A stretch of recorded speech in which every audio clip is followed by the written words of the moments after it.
আচ্ছা, তোমরা আমাকে প্রত্যেকেই জানো। তো তোমাদের আমি এই ক্লাসটা আগেও করিয়েছি। তো যেহেতু তোমাদের এক্সাম, সেজন্য আমার মনে হলো তোমাদেরকে আমি আরেকবার ভালো করে বুঝিয়ে দিই। খুব শর্টে বোঝাবো, ঠিক আছে?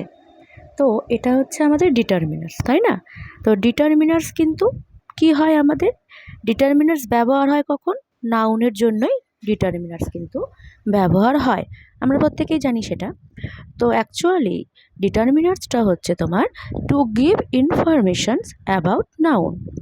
ডিটারমিনার্স ধরো যে কোনো নাউন ধরো, যেমন ধরো আমি বলছি এক্সাম্পল হিসাবে টমেটো, ঘড়ি, আলু, টি শার্ট, এগুলো কি বলো তো? এগুলো তোমরা প্রত্যেকেই জানো, এগুলো নাউন, তাই না? তো ডিটারমিনার্সের কাজ হলো এই নাউনগুলোর সম্পর্কে আমাদের কি দেবে? তথ্য দেবে, মানে ইনফরমেশান দেবে, তাই তো? তো নাউনের সম্পর্কে ইনফরমেশনটা কে দিচ্ছে? আমাদের ডিটারমিনার্স। অ্যাকচুয়ালি আমরা কিন্তু এটাকে ক্ল্যারিফাইং ওয়ার্ডসও বলতে পারি। কেন বলো তো?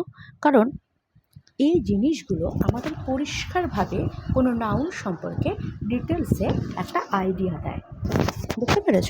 তাহলে আমাদের এইখানে একটা বিষয় হয়, সেটা হচ্ছে যে নাউনের বিষয়ে এটা কিভাবে আমাদের ইনফরমেশান দেয়।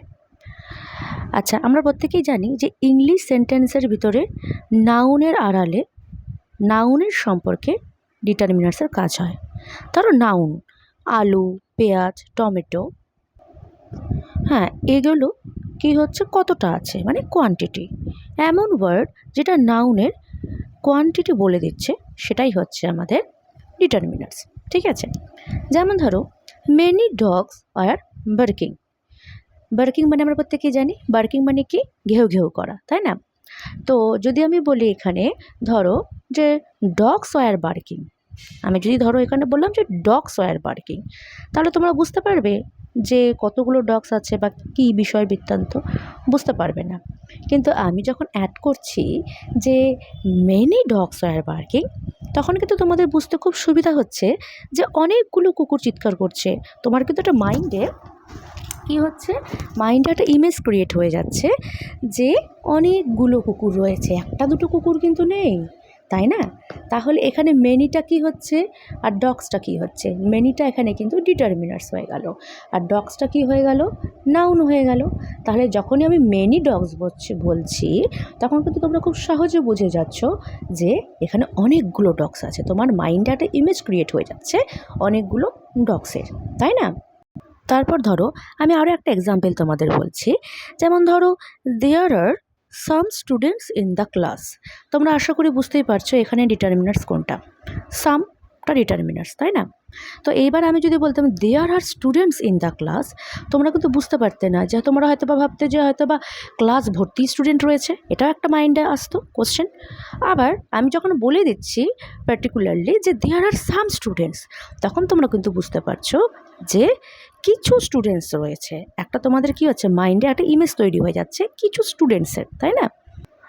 তাহলে এই ডিটারমিনার্সগুলো আমরা চিনতে পারছি আশা করি, যে মেনি, তারপরে সাম, তাই না? এগুলো যে ডিটারমিনার্স, সেটা কিন্তু আমরা বুঝতে পারছি। এবং নাউনকে ইনফরমেশান দিচ্ছে, এবং নাউন সম্পর্কে আমরা একটা ক্লিয়ার আইডিয়া পাচ্ছি যে কতগুলো কুকুর বা কতগুলো স্টুডেন্ট, এগুলো সম্পর্কে আমাদের একটা আইডিয়া কিন্তু ক্লিয়ার হয়ে যাচ্ছে যে এগুলো ডিটারমিনার্স হতে পারে বা হবে। যেমন ধরো আমি যদি তোমাদের বলি যে he has got a little money, তাহলে এই লিটিল যে কথাটা, এটা মানির বিষয়ে বলে দিচ্ছে। কিন্তু আমাদের একটা কনফিউশন হতে পারে যে এই যে সাম বলছি, ফিউ বলছি, লিটিল বলছি, এগুলো অ্যাড করব, তো এগুলো কোথায় কি অ্যাড করব? এই বিষয়টা আমাদের মধ্যে একটা কনফিউশন ক্রিয়েট হবে, স্বাভাবিক ব্যাপার। তো সেই ক্ষেত্রে আমি আরও তোমাদের ক্লিয়ার বোঝানোর জন্য আমি আরও ক্লিয়ারে বলছি। ক্লিয়ারের জন্য আমরা প্রত্যেকেই কিন্তু জানি কাউন্টেবল নাউন্স কি আর আনকাউন্টেবল নাউন্স কি, তাই না? প্রত্যেকে জানি। যদি আমি তোমাদের বলি ধরো পেঁয়াজ, চিনি, এগুলোকে কাউন্ট করতে পারবে?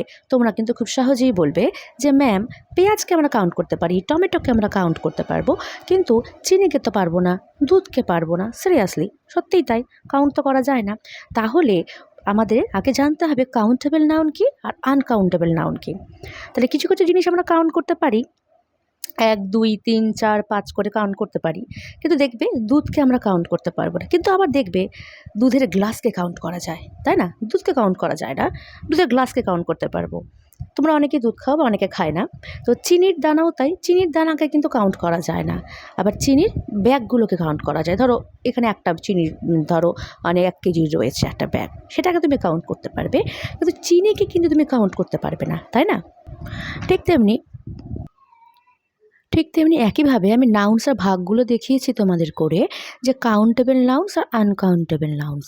তো আমি একবার বলেই দিই তোমাদেরকে, যে কাউন্টেবল নাউন্স মানে কি, যে নাউন্স আমরা কাউন্ট করতে পারি, তাই না? আর আনকাউন্টেবল যেটা আমরা কাউন্ট করতে পারি না। তো সেই ক্ষেত্রে আমরা কিন্তু যখন আমরা লিখব কোনো ডিটারমিনার্সকে আইডেন্টিফাই করে, তখন কিন্তু আমাদের এটা মনে রাখতে হবে যে কোনটা কাউন্টেবল নাউন্সের ক্ষেত্রে লিখছি আর কোনটা আনকাউন্টেবল নাউন্সের ক্ষেত্রে আমরা লিখছি। আরেকটা আমি নিচে করেছি কাউন্টেবল নাউন্সের মধ্যেই, দেখো সিঙ্গুলার নাউন আর প্লুরাল নাউন। সিঙ্গুলার নাউনে আমি দিয়েছি কপি, আর প্লুরাল নাউনে আমরা দিয়েছি কপিস। তোমরা খুব ভালো মতোই জানো যে সিঙ্গুলার নাউনে ওয়াই আছে, জন্য আমি ওয়াইটাকে উঠিয়ে আইইএস করেছি, তাই না?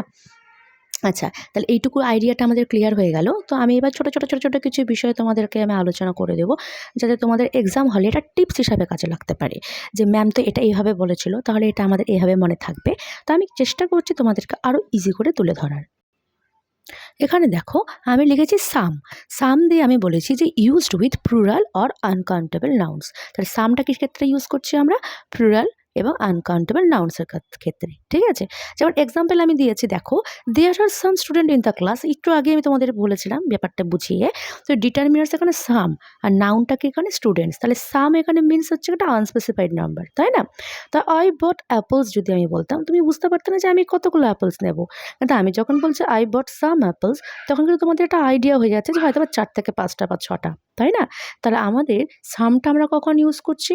সামটা আমরা ইউজ করছি কিন্তু ঠিক প্লুরাল আর আনকাউন্টেবল নাউন্সের ক্ষেত্রে কিন্তু আমরা সামটা ইউজ করছি, ঠিক আছে? এইটুকুটা ভালো করে একটু দেখে নাও, যাদের অসুবিধা হবে তারা কিন্তু নোটও করে নিতে পারো। এবার আমি আসছি এই লিটিলে। দেখো এখানে এই লিটিলটা কি, এটা হচ্ছে আনকাউন্টেবল নাউন্সের ক্ষেত্রে ইউজ হয়। আমি কিন্তু কোনো প্লুরাল বা সিঙ্গুলার এখানে উল্লেখ করিনি, ভালো করে দেখো। এখানে আমি বলেছি he has got a little money. তাহলে ডিটারমিনার্সটা কি তোমরা খুব সহজে আইডেন্টিফাই করতে পারছো, কি বলো তো? A little. আর নাউনটা কি? মানি। আচ্ছা, এই লিটিল মানেটা কি? আমরা যে এই লিটিলটা অ্যাড করছি, চুজ করছি, এর মানেটা কি? এর মানে হচ্ছে যে স্মল অ্যামাউন্ট বাট এনাফ। তাহলে we have a little time left.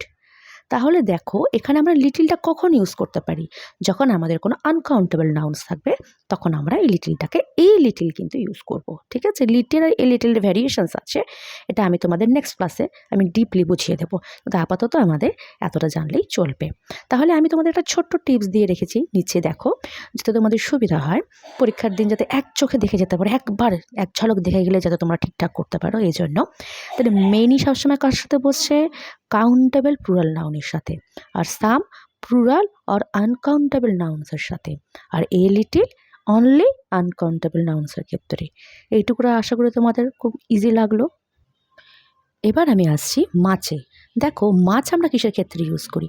আচ্ছা, মেনি আর মাছ, তাই না? আচ্ছা, কাউকে শুনছো যে মেনি ওয়াটার, মেনি টি শুনেছ? শোনোনি। মেনি কফি শুনেছ? শোনা হয়নি। কারণ কি বলো তো? কারণ মেনি আনকাউন্টেবল নাউন্সের সাথে বসেই না। মাছ যে আছে মাছের সাথে বসে। তাহলে মাছ কার সাথে বসবে? মাছ বসবে ইউজড উইথ আনকাউন্টেবল নাউন্স, ঠিক আছে? তাহলে মাছ, মাছ যেটা, নট মাঞ্চ, ওকে?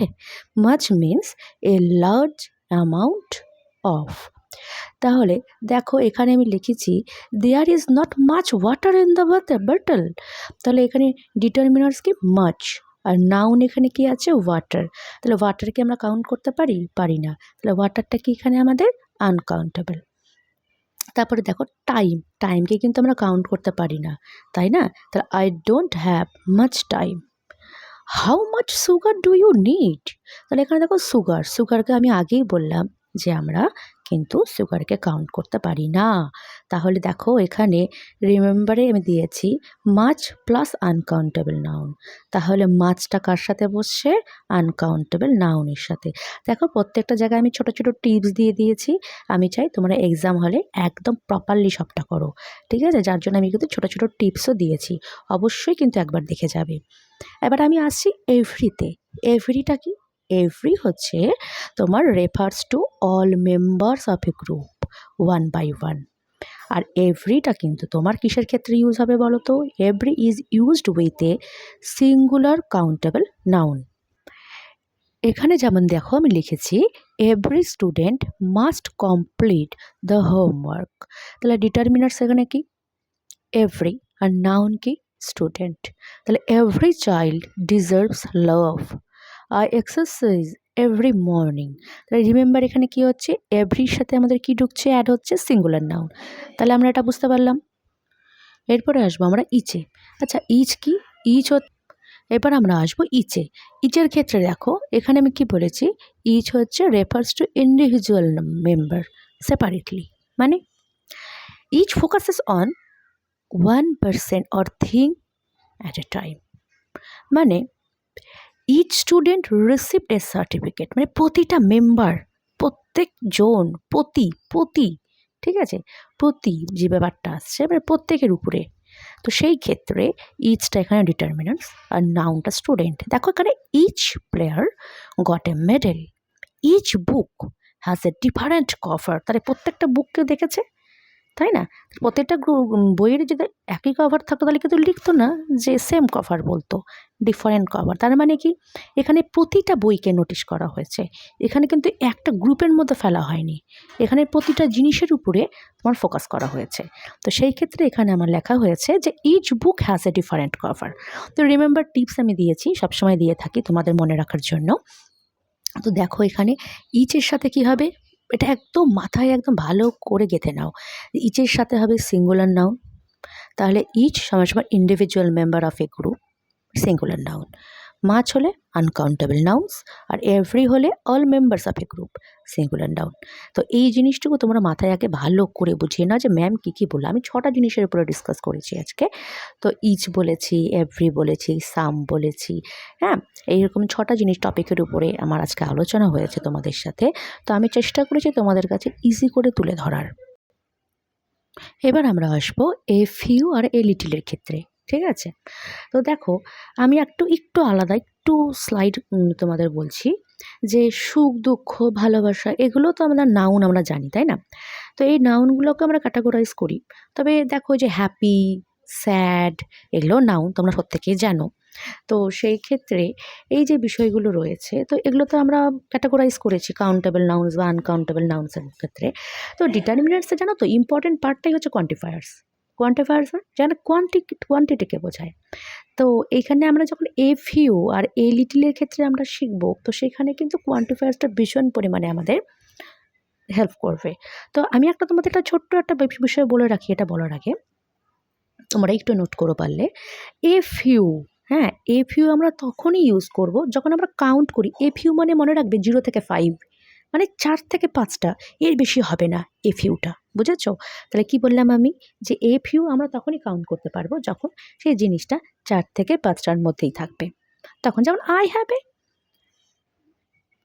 আমি একটু হ্যাঁ, এখানে আমি বলেছি দেখো I have a few flowers in my garden.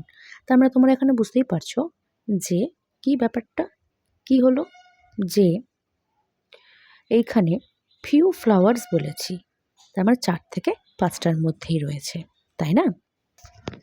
তারপর দেখো তোমরা এখানে আমি বলেছি হি লাইকস এ ফিউ সংস। তাহলে এইখানে সে কিছু মানে 4 থেকে 5টাই তার হয়তোবা তার হচ্ছে লিস্টে রয়েছে যে সে এই কটা গানই পছন্দ করে। তাহলে এই ফিউটা আমরা তখনই ইউজ করব যখন সেটা 0 থেকে 5 এর মধ্যে থাকছে, মানে 4 থেকে 5টার বেশি নয়। যেমন এখানে আমি দিয়েছি যে few mangoes fail from the tree. দেখো সবগুলো ম্যাঙ্গোস তো একবারে পড়ে না, কিছু ম্যাঙ্গোস, তাই না? আর তাহলে তোমার কিছু ম্যাঙ্গোস মানে তোমাকে ধরতে হবে ওই ধরো 4 থেকে 5টার মধ্যেই। তাহলে যেটা খুব কমও না, আবার একেবারেই কম না, ঠিক আছে? এটা ধরো 4 থেকে 5টার মধ্যেই, তখনই তুমি কিন্তু এই ফিউটা অ্যাড করতে পারবে। বুঝতে পেরেছো? এবার আমরা আসছি এ লিটিলে। এ লিটিল কি? এ লিটিল কিন্তু মনে রাখবে আনকাউন্টেবল নাউন্সের ক্ষেত্রে ইউজ হবে, ঠিক আছে? তাহলে ফিউটা কিন্তু ফিউটা কিন্তু আমাদের কাউন্টেবল নাউন্সের ক্ষেত্রে ইউজ হয়েছে। দেখো ম্যাঙ্গোস, সংস, ফ্লাওয়ার্স, তাই না? এগুলো সব কাউন্টেবল নাউন্সের ক্ষেত্রে ইউজ হয়েছে। কিন্তু তাহলে এ ফিউটা আমাদের, তাহলে এটা আমরা একটা কোশ্চেন পেলাম যে এ ফিউ আর এ লিটিলের মধ্যে যে এ ফিউটা আমাদের কাউন্টেবল নাউন্সের ক্ষেত্রে ইউজ হবে আর এ লিটিলটা আমাদের আনকাউন্টেবল নাউন্সের ক্ষেত্রে ইউজ হবে। তো এই লিটিলটা আমাদের আনকাউন্টেবল নাউন্সের ক্ষেত্রে ইউজ হবে অবশ্যই, যেমন অল্প, যেমন I have a little time on Sundays, I have got a little hope, অল্প একটু আশা বেঁচে আছে, অথবা নাই বললেই চলে তবু she is a little experienced, সে কেবল অ্যাট দ্য বিগিনার্স ফ্রেজে রয়েছে, সে এখনও অ্যাডভান্স লেভেলে যায়নি, তার কেবল পথটা চলা শুরু হয়েছে। তো সেই ক্ষেত্রে she is a little experienced. তো সেই ক্ষেত্রে আমরা আশা করি বুঝলাম তাহলে এ ফিউ মানে কিছু, এ লিটল মানে অল্প। তো সেই ক্ষেত্রে এই ফিউটা আমরা কাউন্টেবল নাউন্সের ক্ষেত্রে ইউজ করব, এই লিটিলটা আমরা আনকাউন্টেবল নাউন্সের ক্ষেত্রে ইউজ করব। আরও তোমাদের একটু বলে রাখি যে দেখো এখানে আমি নোট করেছি some, any, no, few, little, many, much, each articles, এগুলো সব আমাদের কিসের মধ্যে পড়বে, ডিটারমিনার্সের মধ্যে পড়বে। ঠিক আছে, তো দেখে নাও। আর একটা কথা বলি, তোমাদের যদি এটা খুব ভালো মনে হয় যে ম্যাম বুঝতে পারলাম, তো তোমরা একটা কাজ করবে, আমার হোয়াটসঅ্যাপ নাম্বারও দেওয়া থাকবে, তোমরা ওই নাম্বারে আমাকে পিং করবে, আমি অবশ্যই 100 মার্কসের এক্সারসাইজ সিরিজ পাঠিয়ে দেবো। এটা তোমাদের একটা টেস্টও হয়ে যাবে, 100 মার্কসেরই আমি পাঠিয়ে দেবো। তাহলে তোমরা নিজেদেরকে একবার দেখিয়ে দিতে পারবে যে নিজে বুঝে নিতে পারবে যে আমি কতটা বুঝলাম। চলো টাটা।